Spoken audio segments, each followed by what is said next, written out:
Une des ventes aussi qui est interdite parce qu'il y a une nuisance dedans, c'est quand un étranger vient en ville, il connaît pas le prix du marché. Et la personne, qu'est-ce qu'il fait?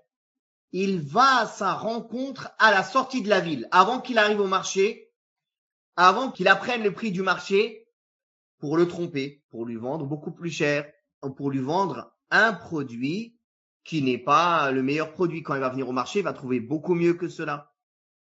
Ceci est illicite en islam. Le prophète sallallahu alayhi wa sallam a dit La yabi' hadirun libad, qu'un citadin, qu'un résident ne vende pas à un bédouin.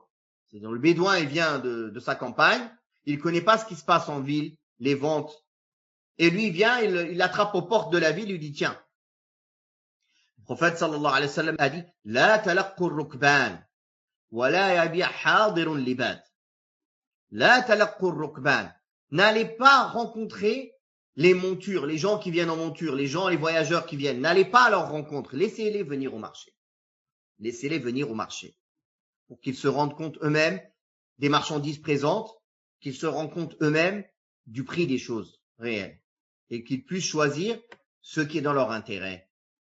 Et ceci est interdit selon les 4 écoles juridiques.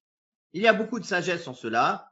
Je pense que certaines sagesses ont été expliquées et surtout, c'est le fait que la personne qui vient, qui est étranger, qui n'est pas dans son pays ou dans sa ville, qui ne connaît pas comment ça se passe le marché dans cet endroit, il est très facile de le tromper ou de lui vendre une chose qu'il ne voulait pas ou de lui vendre à un prix que cela ne mérite pas.